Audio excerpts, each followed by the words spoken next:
So, hello and welcome to the Failure to Launch podcast, the podcast where we take you through all of the failures, mistakes, and explosions that make modern space exploration possible. I'm Quinn. I'm Chris. I'm other Chris. Yeah, so let it never be said that I don't listen to feedback, and that we here don't hear all of the that we don't hear everything from our good sixes of fans. And in order to redress, yeah, exactly. Well, everyone has to start off small, you know? That's how you build a good success story. Long story short, more Chris. More Chris per Chris. Exactly. You had twice as much Chris per podcast. What other podcast can you point to? I'm sure there's other podcasts. I'm sure there's podcasts that are nothing but Chris, and that's their entire gimmick. Oh, that's chaos right there. Fuck, why didn't we make that? We must find more. So, other Chris, a new Chris. You've heard of Sputnik, right? I've heard of Sputnik. Okay, yeah, and who hasn't? Like, it's a beepy, shiny ball that got launched by the Soviets, kicked off the space race. You know, the starting shot in a new era of human development and engineering and science and conquering the stars. And what if I told you, and what I want to tell everyone in the audience going forward is just, what if I told you that it was a trash fire from start to finish, started for all the wrong reasons, launched for all the wrong reasons, and designed as a poor concession that made no one happy? Sounds like a true government story. Yes. Like we talked about before, this is a big story. I'd originally planned to just do this in a whole marathon, but I thought it'd be easier and, you know, better to keep it concise as different little multi-part episodes. So what we're going to be going over in the next few weeks is, right here we're going to be talking about why Sputnik happened and how it happened, like the political, economic, and military reasons that made this blinky ball get launched. We have Act 1, the garbage fire. Exactly. Second act is going to be the actual development and launch of Sputnik itself, and it even comes with a great Act 2 twist. And Act 3 is going to be what the world came to know as Sputnik panic, and just how everybody reacted to this. But I'm kind of getting ahead of myself there. So without further ado, I would like to introduce to you the 3 reasons that Sputnik happened. So we're actually going to have to, so to start this off, we're going to go back to a little thing you might have heard of called the Cold War. Specifically the mid to late 1950s. You know the general situation back then, right? A minor geopolitical spat between the two largest powers in the world. Exactly. Except, here's the thing.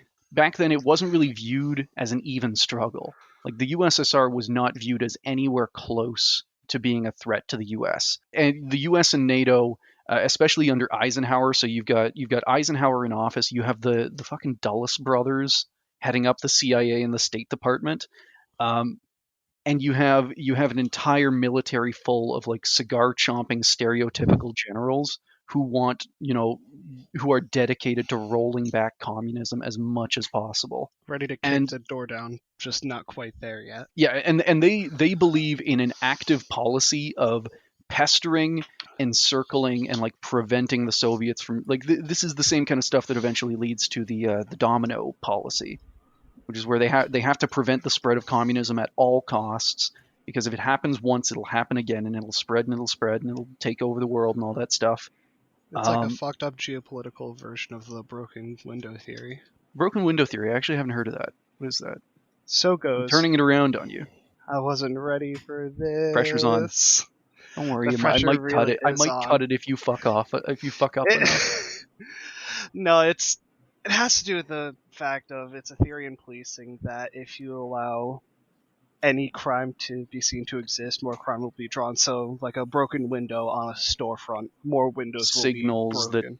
Yes. Okay, so it's like a broken. I guess that's a pretty good comparison then, because like the U.S. and NATO at the time, they view the USSR as a broken window, and they worry that that's gonna like spread, that They crime see of communism, quote unquote, is going to spread all throughout the world other and take countries over. would see it and go, "Wow, this looks to be working. We should embrace some policies like that." And they're looking at stuff like that happening in like North Korea. China at this time is very much a junior partner to the USSR. Like the USSR, Hmm. to the small amount of the world that is communist, is like the beacon on the hill. And that's why the U.S. goes out of its way to like contain and threaten the USSR as much as possible. So it was kind of a long segue back to the first reason why Sputnik happens, and that is the utterly complete bomber dominance that the US has over the USSR at the time. As you can see from this map here, the US allies pretty well encircle a good chunk of the Soviet Union. And the US mainland itself is, all the way over on the other side of the Arctic. So in the US at the time you have something called Strategic Air Command, or SAC, and it's led by, like, look at that picture, like literally what I was saying before, like the stereotypical cigar chomping general. Um, and the U.S. like they at the time they have A stellar fleet of bombers. they have an amazing fleet of bombers.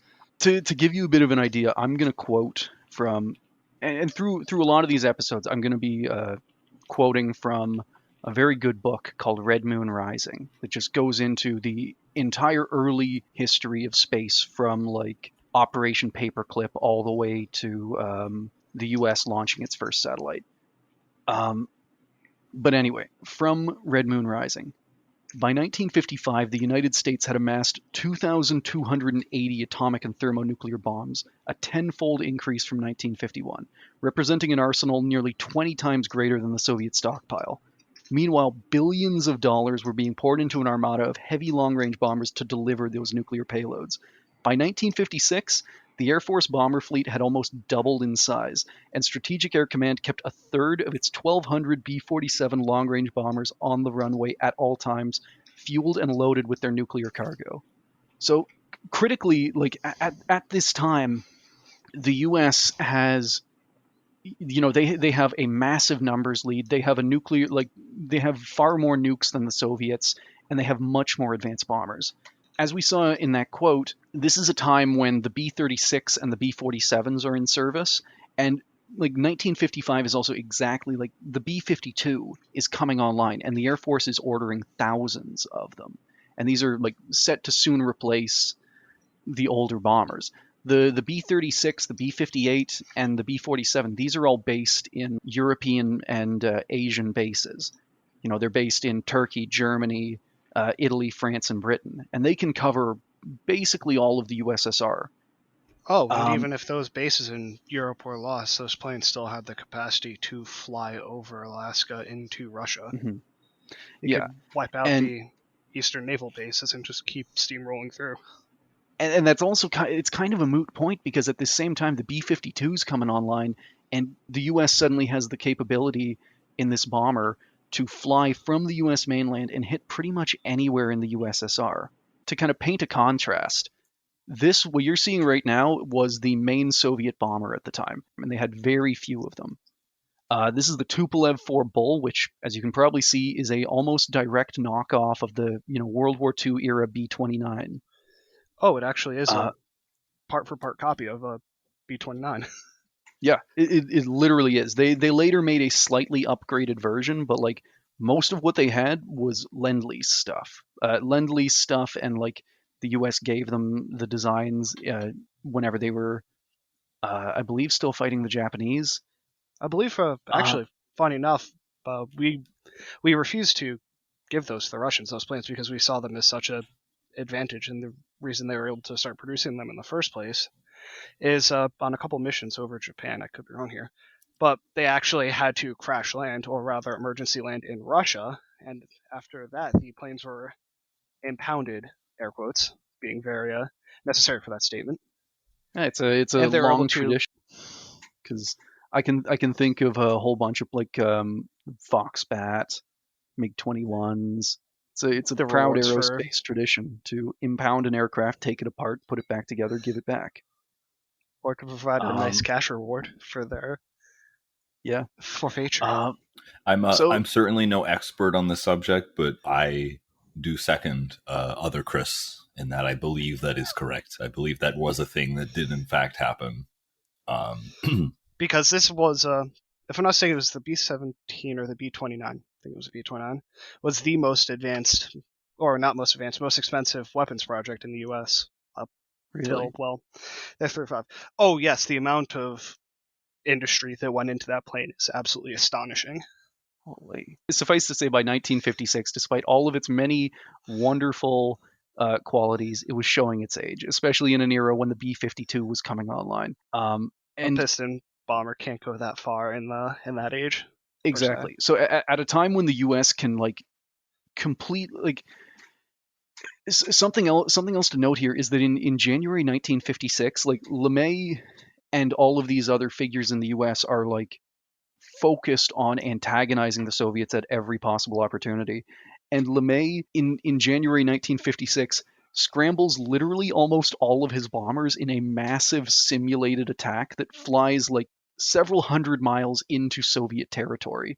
So with the Soviets with basically no way of responding themselves, like Soviet citizens are able to look up and see flights of American bombers with big stars and nuclear symbols on their wings, like just flying unmolested over Soviet airspace. Like that is the degree of Autonomy that we were able to achieve. it I was sounds going to I absolutely was going to go with humiliating. oh yeah yeah it absolutely was. Um, so the Soviets basically they had a very strong need to redress this balance, and the first way they tried was trickery, and it didn't really work well. The Soviets at the time were bringing forward their own prototype bombers, things like the Bison and the Bear. The bear was a They were very slow to get going, and even back then the prototypes had a bad habit of crashing spontaneously. But that didn't stop the Soviets from trying to trick the Americans into thinking they had more bombers than they did. So at a couple of air shows where they knew Western observers were present, they took the prototypes and they scrubbed off the ID numbers and they wrote up like deliberately inflated serial numbers on the aircraft, like, oh, this is bomber number 2 million. And they had the same flights fly over the airport over and over, giving the impression of like hundreds of bombers that the Soviets can just fling at any little display. And this backfires horribly. It's unclear whether the Americans actually bought it or if the US Air Force, just viewed it as another excuse to get more bombers. But they start ringing the alarm bells and saying the Soviets have more bombers than us, and American bomber orders shoot up. Like skyrocket. they skyrocket almost immediately. So the Soviets are suddenly left with like an even bigger discrepancy between them and the U.S. Air Force. That's like it's a bit of a long-winded way to say like that is the first reason. That is the first big thing driving the Soviets at this time, that their bombers can like the only way the B-29 knockoff can reach the U.S. like it can kind of hit some parts of Europe, or But that it would can be make single way suicide attacks on the U.S. coasts. Like that is the only way that they can strike back. And meanwhile, the U.S. Air Force is like flying entire fleets clear over their territory. The Soviets are at an incredible disadvantage at this time, and they're and probably they need a panicking. weapons system to give them the upper hand. There's also other reasons. So the second reason for why Sputnik happened is actually the USSR's economic situation at the time. So the Soviet economy, like the Red Army ate up about 20% of the Soviet military compared to around like 10% for the US at the time. And you have to consider that the US economy is way bigger than the Soviet economy. Hmm. Um, and And we were in also, this year, and that was under a war footing, so that was yeah, completely leveraging everything at whatever cost. And then war's over. How can you sustain that? yeah, You just not to can't. mention in by this time in 1956, like 1955, 1956, Soviet citizens are starting to like they know that life is better in other countries, It's not a complete information lockdown. Like they can see movies, they can look at fashions and wealth in the West, and they're starting to rumble in that direction. There's starting to be, like pressure for more funding for agriculture, for housing. Like Khrushchev, who at this time like was pretty new to the job, he wanted to be a big reformer, and one of the ways he was going to do that was by, you know, drastically improving the living conditions of the average Soviet person. And he needed money for that. Nothing happens without it. Well, yeah. Khrushchev is in a tough position because he needs the money in order to fund all of these new social programs. And this also gets us into the third reason for why Sputnik happens, which is Khrushchev himself running his mouth and putting himself in like a horrible situation. Have you ever heard of a little thing called On the Cult of Personality and Its Consequences? Oh no. I can only guess. So it actually wasn't that bad. It was actually a very good thing for society and humanity in the Soviet Union. It was a very bad thing for Khrushchev in hindsight. So basically, Khrushchev, he gives this speech in the 50s where like Stalin's already dead by this time. He's trying to do some moderate liberalizing of the USSR, and he gives this speech in which he attacks Stalin, and he attacks the cult of personality, and he attacks like the brutality and the gulags and Beria and all of these other things. Oh, It's worth mentioning that he was signing off every one of those lists as well at the time. But he tries to position himself as attacking Stalin, which is something that no one in the USSR has done at the time. And That's a he very is good not way he to. is definitely not like in a perfectly secured situation either.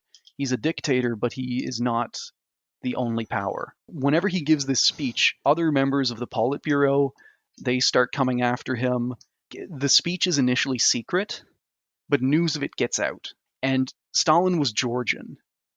And when news of it gets to Georgia, it actually starts riots and like mass demonstrations in the capital. Demonstrations are put down with typical Red Army efficiency, and Khrushchev is effectively left holding the bag for a massacre that his speech sparked. So It's never a good position to be in. The blood's on his hands, but just not directly. Yeah. And these are the big three reasons why Khrushchev and the rest of the Politburo, they all go to visit this lab of a very savvy engineer who is offering them the wonder weapon that can solve all of their problems. Before we get to Sputnik and the R7, I think it's important to go over like a very brief history of the Soviet rocket program up to this point. In the wake of World War II, yeah, the Soviets did not get the Nazi scientists, and they didn't even get a lot of the rockets either. A very unknown part of Operation Paperclip was that it actually managed to scoop up entire factories worth of actual V2 parts, technicians, engineers, like down to the nuts and bolts. Whatever could found a deuce and a half was spirited away, to say. Exactly. But that's not to say that nothing was left behind. And the Soviets were able to get enough technicians and low-level scientists, as well as parts, to create their own copy. So we got right here is the early series of Soviet rockets. So the R1, you can see on the left, is a straight-up knockoff of the V2. It follows the design exactly. There are no variations. It's 100%. They built it to the German instructions, technology. basically. Yes. The R2 rocket, which they design after, is kind of a mix of Soviet and German tech. It's an upgraded V2 rocket. It's got much greater range. It's got much greater payload capacity. And refined engine, a whole 9 yards. And finally, on the right, you've got the R5 rocket. So this is the first fully Soviet ballistic missile. And this is actually this one goes into active service around this time. It's actually the first missile ever to carry a nuclear warhead. And in testing, it's able to fly a couple hundred kilometers, and like it hits its target, the nuclear weapon goes off. So with these rockets, they're actually able to threaten a good chunk of Europe, but they can't threaten the US. So it's a bit of a little interlude on the early Soviet rocket program. And like I was saying before, this engineer, Sergei Korolev, he's the head of these early rockets. A whole bunch of other guys are involved, men like Valentin Glushko, but Korolev is our main guy He's because the main he's the force. person who he's the main force, and as we'll see in a bit, he's the one who can get the politicians to actually listen. Khrushchev drags all of the Politburo out with him to what is then called NII 88, but will eventually gain the name OKB-1, which is the first Soviet Missile Research Division. And they're there for a show. They're there for a sales pitch. Because Korolev has come to them, like I said before, he's come to them and said, my weapons system can solve all of your problems. It will be able to, I have a new weapon system, it'll be able to threaten the US mainland with nukes, and it'll be much cheaper than, it'll be much cheaper than building huge fleets of bombers. The Soviet leaders, they get to this place, and Korolev is putting on a show. Like, he literally leads them past, like, he does the full curtain reveal, he leads them past models of the R1 rocket, the R2, he's showing off the R5. Like, he shows them a map with the exact range of the rocket from its different bases and what areas they can hit. The R5 can hit England, it can hit France. And one of them asks Korolev if it can be upgraded to hit the US. And Korolev flatly just says no, it can't. It's as developed as it can be. They'd need a new rocket. And that kind of disappoints his guests, but he is able to pivot perfectly into showing them his new rocket. So the R7 is a monster compared to every other rocket at the time. It's easy to look at it like the current Soyuz launchers in terms of like large rockets like Saturn V, Falcon 9, and things like that. But consider at the time like the largest rocket around was the V2, and the R7 is truly massive. It's a step above.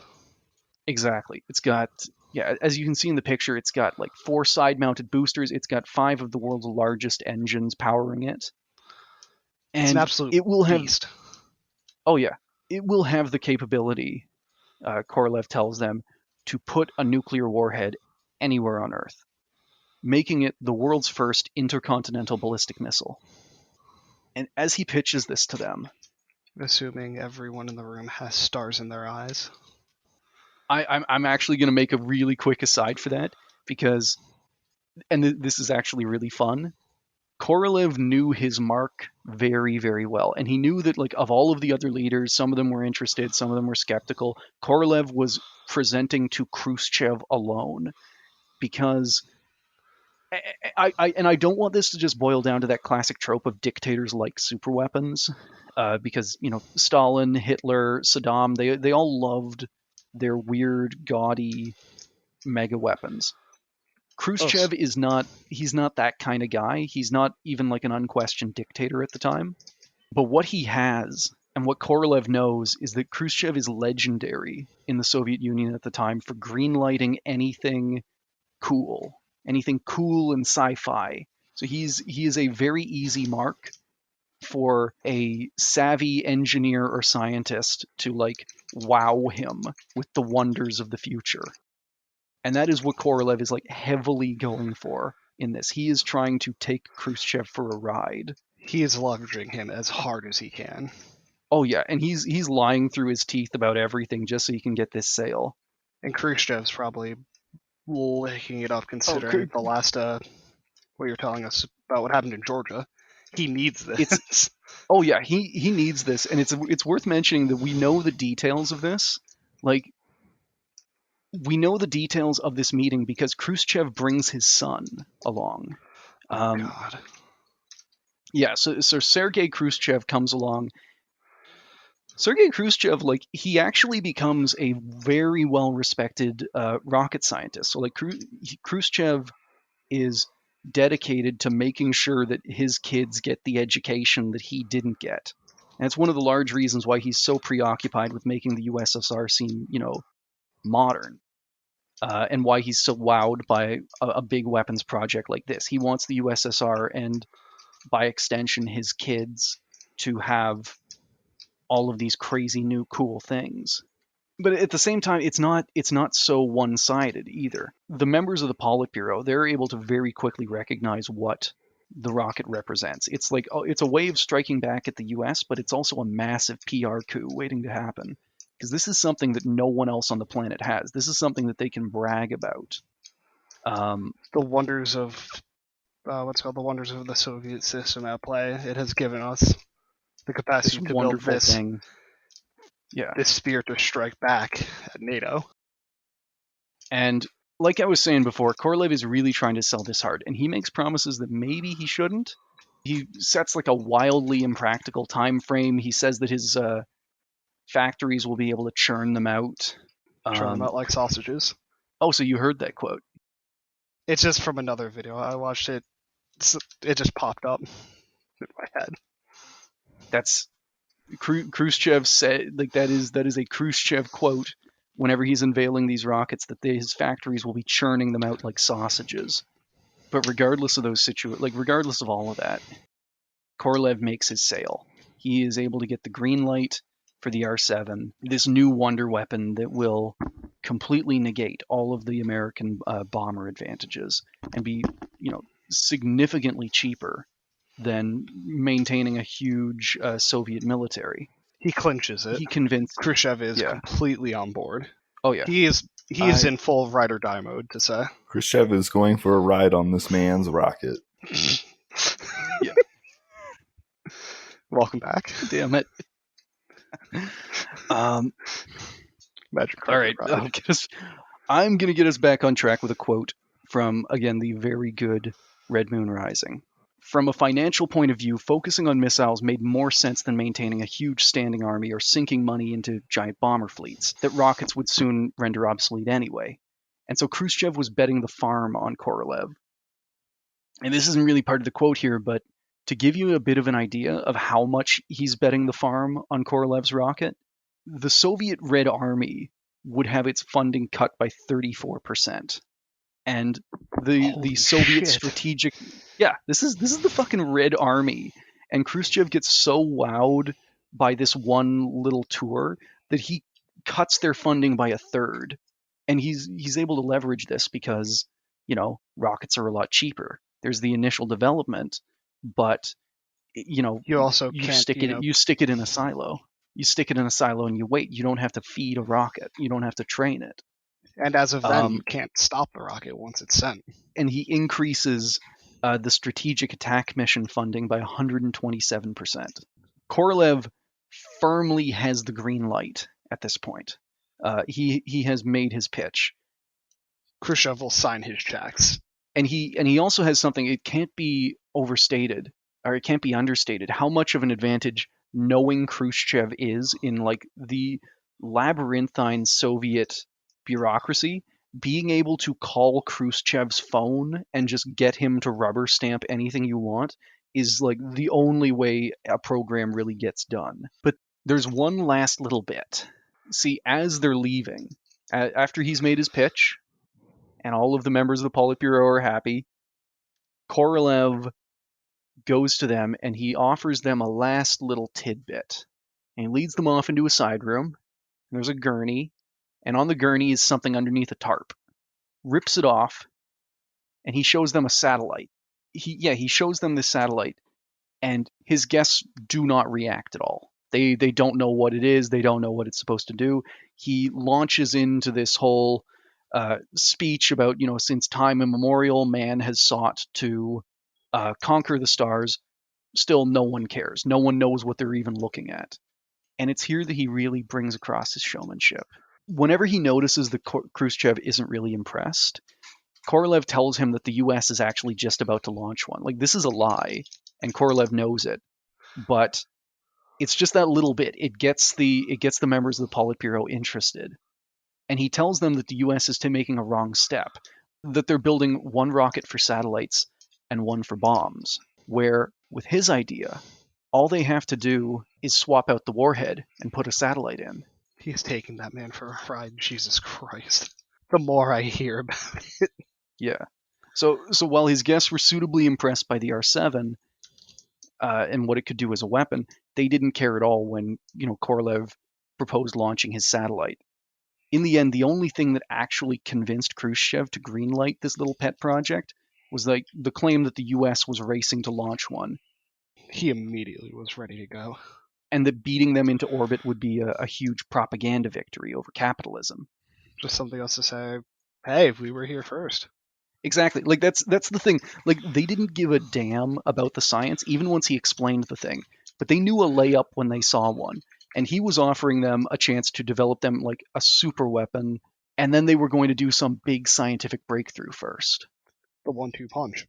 Korolev gets the green light, but he is told that he can only launch a satellite as long as it doesn't interfere with the main mission. That the R7 is going to be a missile first and a satellite carrier second. That is kind of the end of it. Like he weasels in at the last minute. Like he's got them super impressed by all of his rockets. He's showing off this huge model of the R7, and is at the last second he just slips in there. Like this is his pet project. This is not a priority in the USSR. Like none of these guys even know what a satellite is. He just right at the end he just says, "And can I do my thing too?" And it works. Like only because he is able to leverage it as a propaganda ploy.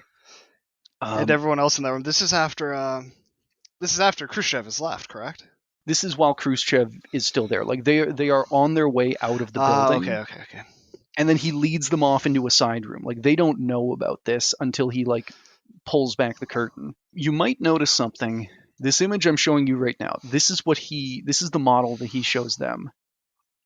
And it is not the Sputnik we got. Oh, absolutely not. This is the ideal Sputnik. He proposes launching like a fully comprehensive orbital laboratory. And on the next episode, we're going to get into why that didn't happen and why we wound up with a blinky ball full of batteries. Oh god, I actually can't wait.